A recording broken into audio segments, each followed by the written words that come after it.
There were more of you this week. What's going on? People are like all over the place. Yeah? Okay, fair enough. I think getting your drink going, saying hi to all of us. Thank you for that, by the way. Took a Appreciate you little, guys. almost as long as the performance because you were just on fire. I don't remember GSP guillotining people like that.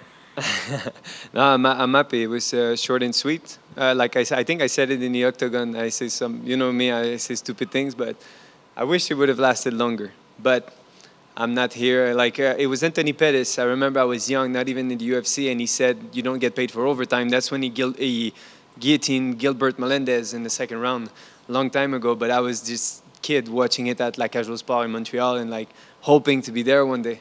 Not there yet, but I'm coming. Were you at that event, that UFC 181, when Lawler and Hendricks were on that too? Yes, they had the cartoon poster. I don't know if you recall that. That was beautiful. Yeah, I was a kid watching that, and yeah, like I think still in my UFC description online, Anthony Pettis is one of my hero, and still is to this day. For sure, man. And that was the one and only because DC Comics did that cover. Uh huh. And Yeah, one of a kind. It was very cool. Absolutely. Every fighter's looked up to somebody, and your movement, footwork, and your calmness definitely. I mean, it was Charles tonight, but it definitely had that Pettis type of vibe of like when you dropped down, you welcomed it almost. I squinted and I was like, this is almost like when Verdum submitted Cain Velasquez. Like you were like, I got. Except, yeah. Uh huh. Yeah, yeah. I like the first entry. I have to rewatch it. It happened very fast, but I thought I had the proper guillotine the first time. He jumped over. He tried to apply the Von Flue, and this is why I like the one-arm guillotine. The one-arm guillotine, I'm still able to push your head down, and it's something that Charles Oliveira do a lot as well. You see, when he has a guillotine, he's not pulling on your head. He's not trying to rip your head off. He's trying to pull your head down, because the more my head goes down, the less air goes through, and the more I can apply pressure on the two veins that create blood circulation towards the brain. So it was a tricky thing, and I was actually very surprised he re-entered. I thought it was a very big mistake on his part, because I was threatening him with the guillotine, and he re-entered 30 seconds after. I was like, wow, this is not a good idea. And I knew it was off when I got this neck the second time. And thank you for describing that technique. That's amazing that you're already choking a person before you even started choking them. Yes. Why would you? I mean, if you were just on point and just saw everything, why did you want it to go longer? What did you want to show us tonight? Or I just, I've been preparing, for 3 months. You bleed. Like the training are so hard. Like you guys, people know they watch when they do countdowns, or back then they were doing the prime times. So when people know, they know how hard we train, and knowing that I just got a victory in 2 minutes, it's cool. I'm very happy about it, but I like to bleed. But I will go. I'll bleed in Toronto. there you go. And so, with this momentum, with this big win, do Yes. we see you 2023 still an option, or not till 2020? No. I done my road for this year. 20. Like my mom always told me, like you're born on the day 27. So 21, 27 is your lucky year. I'm finishing it 2-0, and getting, because my birthday is in November, and I'm gonna be waiting for January. I think it's about time I fight in Canada. Like I said, I'm the youngest Canadian right now with the most fight. I think I have one more on Barrio, but Barrio's fighting Michel Pereira soon, so I'm very excited about that. But Barrio's my blood brother, and I can wait to see him fight. And if he's good, maybe the two of us are going to be in Toronto. Oh, that'd be amazing. Yes, sir. Let me just point out one of the coolest things I've seen in a while.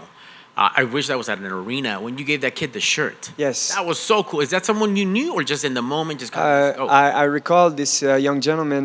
He was there in Anaheim when I was supposed to fight Topuria on late notice, and I saw him, and he had like he was very emotional when he saw me, because it was after the Sparta kick, so I had like this big hype, and I gave him my glove when I fought the pit bull from Argentina, Marcelo Rojo.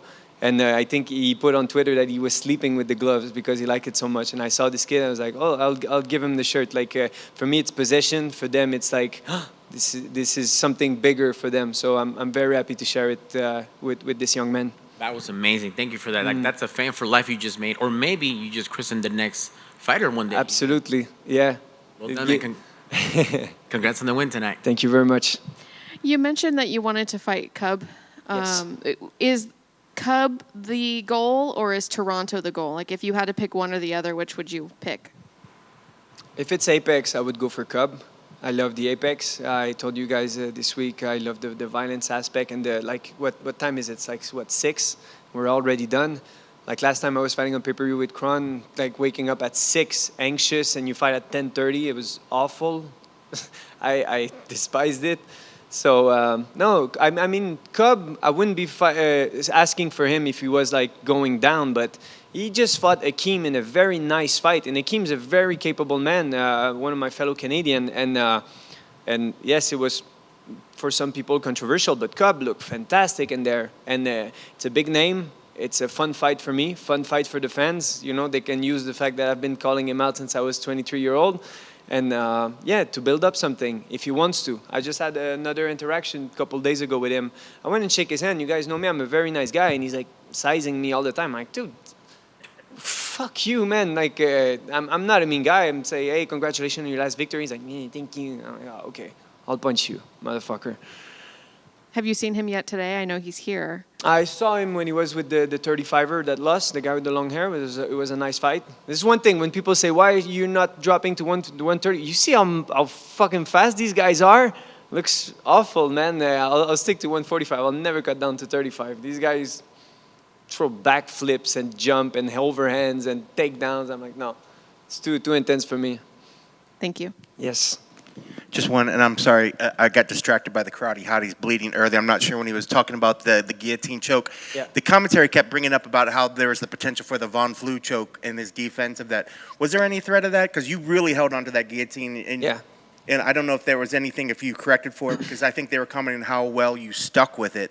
They thought at some point you would give up, trying to do it. But was that ever a present danger, and how much of a danger is that move when somebody does decide to stick with the guillotine? So when I attack the guillotine, there's of course the threat of the Von Flue. Unfortunately, Von Flue, the more you apply pressure is by twisting and applying pressure with your shoulder. The more you do that, the more I can bring your head down.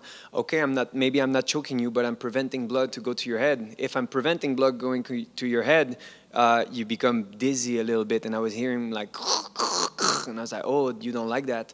So I think him making the bad decision of re-entering was because he had so much blood like constructed in there. Because the more you get blood on your head, like you see Michael Chandler can go from winning a fight to like doing something that he can cost him the victory. So yeah, the more you prevent blood circulation, the less the thoughts of the opponent are going.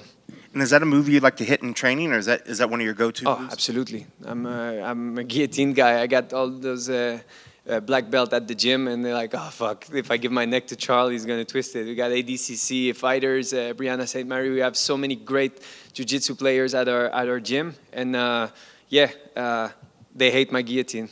I love it, me. That's awesome. Congrats on the victory. Thank you very much, guys. It was a pleasure.